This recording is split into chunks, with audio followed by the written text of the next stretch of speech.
Hello everyone, and welcome to Arcana Indexed. Here, each week, we are taking a deep dive into one piece of Unearthed Arcana released for the 2024 edition of Dungeons & Dragons.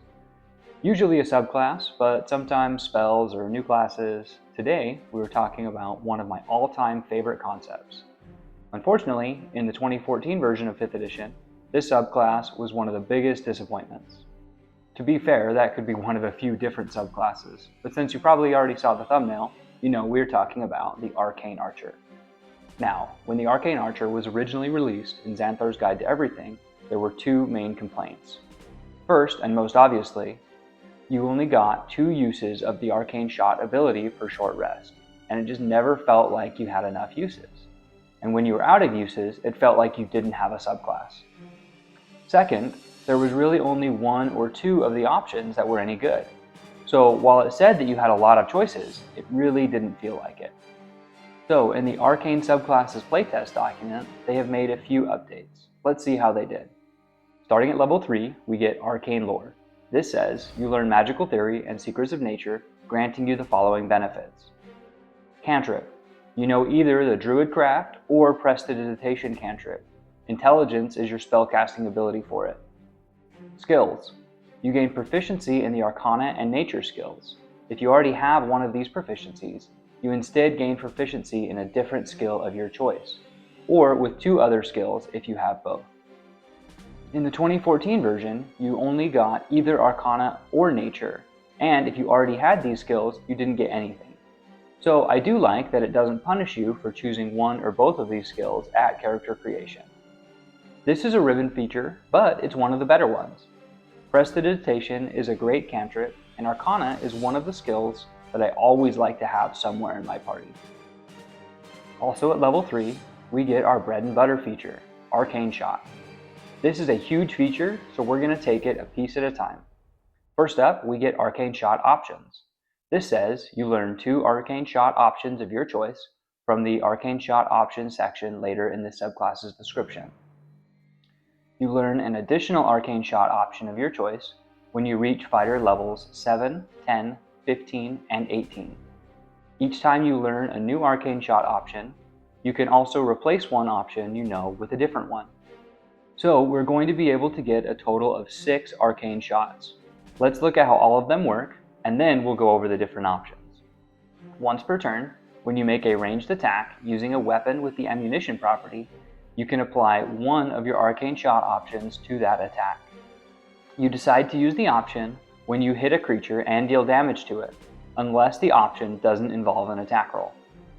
You can use this feature a number of times equal to your intelligence modifier, minimum of once. You regain all expended uses when you finish a short or long rest. So an improvement from this part of the feature is that it now works with any type of ranged weapon with ammunition. This includes crossbows and firearms, unlike in 2014 where it had to be a longbow or a shortbow. Another change is the number of times you can use this. As I said before, the previous version of this class could only use 2 Arcane Shots per short rest. Now it's based on your intelligence modifier. This is an interesting decision, but as of level 3, it's probably not more than 3 times per short rest, so a little bit better. The last part of the 3rd level feature says Arcane Shot Die. Arcane Shot options refer to your Arcane Shot die. Your Arcane Shot die is a d6. Saving throws. If an Arcane Shot option requires a saving throw, the DC equals 8 plus your intelligence modifier and proficiency bonus.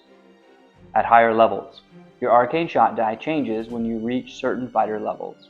The die becomes a d8 at level 10, a d10 at level 15, and a d12 at level 18. Before we get into the Arcane Shot options, let's talk real quick about the elephant in the room. At its core, this is a fighter subclass that can apply different effects on a hit with a weapon. They can do so a limited number of times per day. They sometimes require a saving throw, and they often do an extra die roll or 2 of damage. This sounds remarkably similar to the Battlemaster. Here's the problem. The Battlemaster has a set amount of their superiority die, starting at 4 and then scaling up to 5 at level 7 and 6 at level 15. So even if you max out your intelligence, the Arcane Archer will never have as many uses. The second part is the saving throw for Battle Master maneuvers is based off your strength or dexterity, or the same thing that your hit chance and damage is based off of, while the Arcane Archer bases their saving throw off of intelligence, which is at best a secondary or tertiary stat. Also, Battle Masters can apply their effects on each attack, not just once per turn. All of this is to say, each of the Arcane Shot options needs to have more impact than the Battle Master maneuvers in order to make it worthwhile to use this subclass. Alright, let's start working our way down the options. First up, Vanishing Shot says, your ammunition temporarily sequesters your target in a harmless demiplane. The creature you hit takes additional psychic damage equal to one roll of your Arcane Shot die and must succeed on a Charisma saving throw or be banished. While banished, the creature has the incapacitated condition and a speed of 0. At the end of its next turn, the target reappears in the space it left, or if that space is occupied, in the nearest unoccupied space. This is a really good effect. Because they come back at the end of their turn, your party should get a full round of them back on the field, but unable to do anything. Charisma is a good save to target for a lot of monsters, and the extra damage will be nice. Next, we have Beguiling Shot. Your ammunition beguiles your target. The creature you hit takes additional psychic damage equal to 2 rolls of your Arcane Shot die, and must succeed on a Wisdom saving throw or have the Charm condition until the start of your next turn, treating either you or one of your allies within 30 feet of the target, your choice, as the Charmer. The Charm condition ends early if the Charmer attacks the target, deals damage to it, or forces it to make a saving throw. Charmed is a pretty good condition. Being able to choose an ally as the Charmer makes this feature decent. If you have an ally who is concentrating on an important spell, this could be a good way to protect them while still dealing damage. That being said, since the 2024 Monster Manual, Wisdom isn't the best saving throw to target, especially at later levels, and Charm resistance and immunity aren't exactly rare. This option would probably see some use at lower levels, but I'd probably consider swapping it out as I got to higher levels. Next up is Bursting Shot. This says, you imbue your ammunition with explosive force energy. Immediately after you deal damage to the creature, your target and each creature within a 10-foot emanation originating from the target takes force damage equal to 2 rolls of your Arcane Shot die. Dealing 2 rolls of your Arcane Shot die in an AoE is decent. It is nice that this doesn't have a saving throw, but nothing in this prevents friendly fire, so be careful of your martial allies. Enfeebling Shot says, your ammunition saps your target's strength. The creature you hit takes additional necrotic damage equal to 2 rolls of your Arcane Shot die. The target must also succeed on a Constitution saving throw or have the poison condition until the end of its next turn.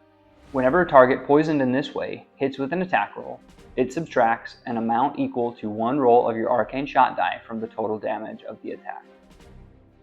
The extra damage here is nice, 2 rolls of your Arcane Shot die. The effect is really cool, except that it targets a Constitution saving throw, which is still probably the worst save in the game.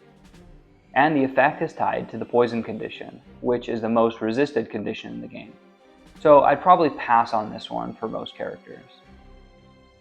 Grasping Shot says, your ammunition creates clutching brambles around your target.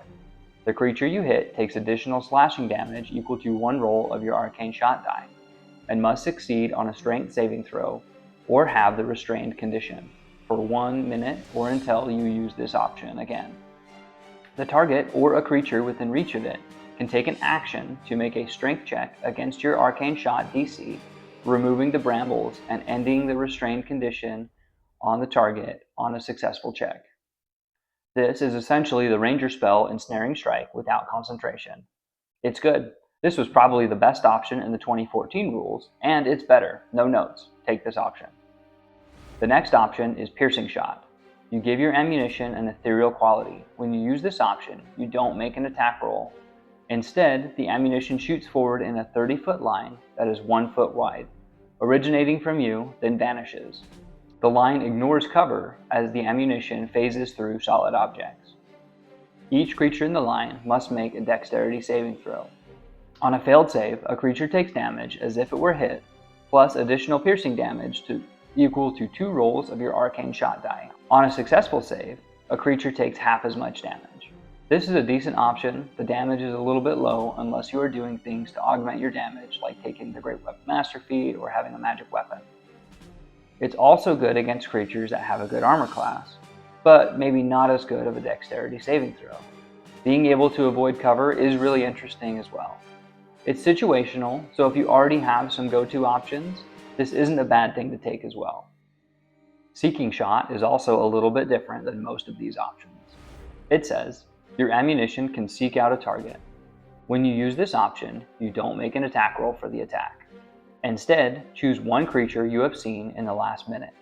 The ammunition flies toward that creature, moving around corners if necessary, and ignoring half and 3/4 cover. If the target is within your weapon's long range, the target must make a dexterity saving throw. On a failed save, the target takes damage as if it were hit, plus additional force damage equal to 2 rolls of your Arcane Shot die, and you learn the target's current location. On a successful save, the target takes half as much damage only. If the target is beyond your weapon's long range, the ammunition disappears after traveling as far as it can. This is another situational shot option. I like that it can be useful for tracking someone down. It does have its uses for sure, but I get more excited about the options that have a solid control effect as opposed to just dealing damage in a different way. The last option is Shadow Shot, which tells us, your ammunition occludes your foe's vision with shadows. The creature you hit takes psychic damage equal to 1 roll of your Arcane Shot die, and it must succeed on a Wisdom saving throw or have the blinded condition until the end of its next turn. I really want to like this option, mostly because I love shadow-themed stuff. But honestly, I think if I wanted to do a control option, Restrained is a better condition from the Grasping Shot, and if I wanted to target a Wisdom save, the Beguiling Shot does more damage and can fully prevent a target from attacking one of my allies. Overall, there are quite a few good options. If I were picking, I'd probably start out with Banishing Shot and Grasping Shot, since I really like the control aspect. At level 7, I'd probably lock down some AoE damage with Piercing Shot or Bursting Shot, and the last 3 would probably depend on the campaign. It's important to remember that we get a total of 6 choices, and there are only 8 choices here. At level 7, we get 2 features. First up is Curving Shot. This says, you learn how to direct an errant shot toward a new target. If you make an attack roll with a weapon with the ammunition property and miss, you can cause the shot to ricochet towards a new target as a bonus action immediately after the attack misses. The new target must be a creature you can see within the weapon's range, and within 60 feet of the attack's original target. Make a new attack roll against the target. I really like features that give you an opportunity to do something cool when something bad happens. There are few things more frustrating than when, as a fighter, it takes 20 minutes for it to come back around to your turn on combat, and then you miss both attacks. This gives you one more opportunity to make something happen with your turn, and I see it as an absolute win. Also at this level, we get Magical Ammunition. This tells us, you learn to imbue your ammunition with magical properties. As a magic action, you can imbue a piece of non-magical ammunition with one of the following magical properties, and fire it at a solid surface you can see within the weapon's range. On a hit, the ammunition's effect activates, and the ammunition attaches to the surface it hit for the duration of the effect. When the effect ends, the ammunition is destroyed. Once you use this feature, you can't do so again until you finish a short or long rest. You can also restore your use of this feature by expending a use of your second wind, no action required. You get 3 options for what you can use this for. Let's take a look at each of those. First up, we have Darkening Shot. This says, magical shadows fill a 15-foot emanation originating from the ammunition for 1 minute. Non-magical flames in the emanation are extinguished, and creatures in the emanation have a -5 penalty to Wisdom perception checks and passive perception. Magical darkness is always a good thing. It's especially good if you have a warlock with Devil Sight or a melee martial character with the blind fighting style. Unlocking Shot says, a burst of magic fills a 15-foot emanation originating from the ammunition. A loud knock, audible up to 300 feet away, also emits from the ammunition.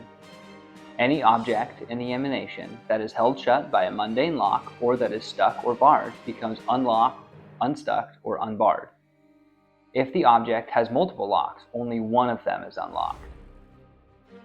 An AoE unlock as an action sounds very fun. I can already see a ton of creative uses for this. And last, we have Vine Shot. This says a 60-foot long vine grows from the ammunition.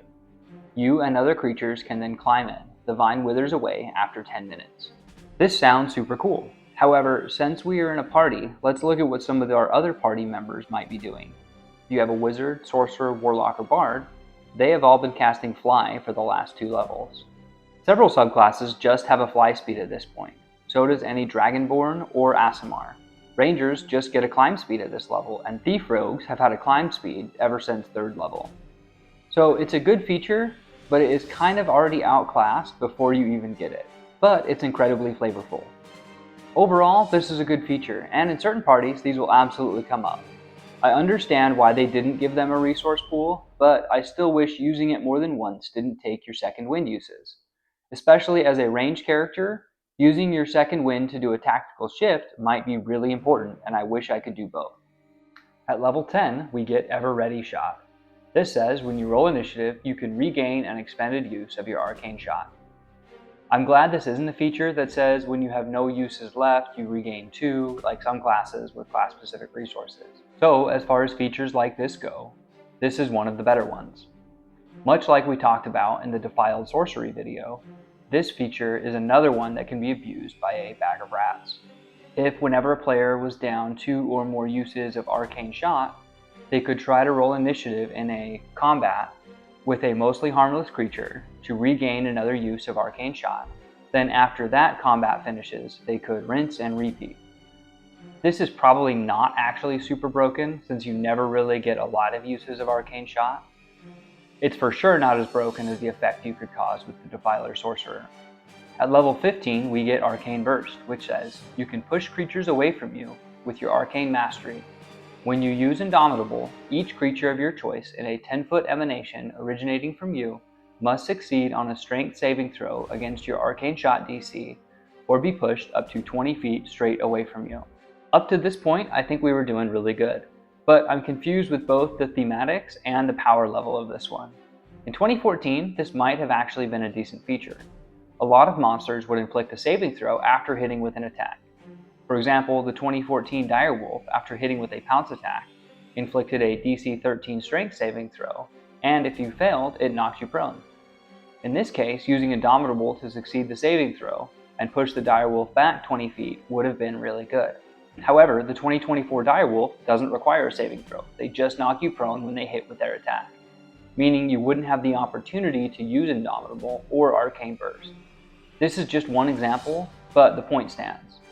There are a lot fewer melee saving throws than there used to be, making this feature far less useful than it should be. And for our capstone at level 18, you get Masterful Shot, which says, you employ agility in your sharpshooting. When a creature you can see misses you with an attack roll, you can take a reaction to move up to half your speed away from the attacker without provoking opportunity attacks.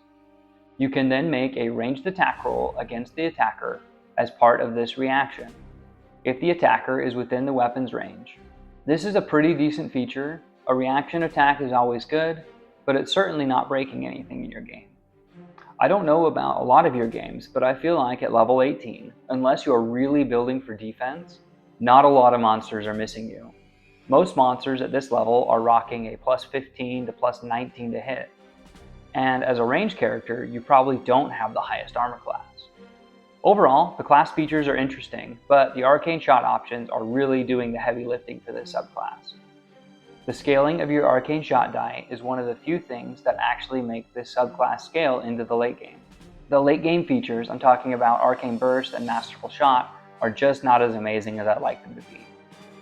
If we go back to the comparison to the Battle Master, at level 15, they could use a maneuver once per turn without even expending a superiority die. Something like that would have been amazing on this subclass. While I do think you could employ some of the suggestions I made to make this stronger, it honestly would be totally fine to run as is.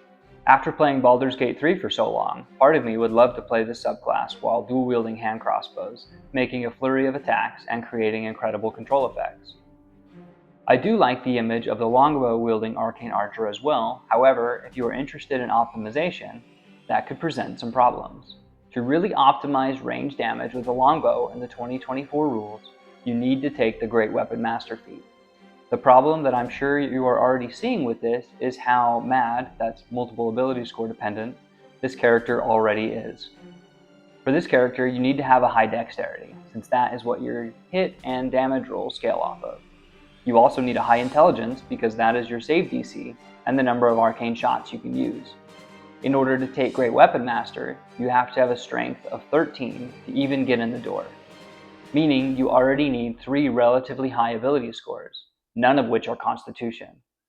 Also, Great Weapon Master only increases your strength, which won't have any impact on your hit chance or save DC.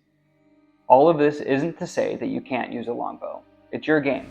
Play it however you will have the most fun. It's just a little bit more complicated. Anyways, thank you so much for sticking around. Let me know what you think in the comments below, and I would love it if you would consider liking the video or subscribing to the channel for more content like this. Thanks for stopping by, and until next time.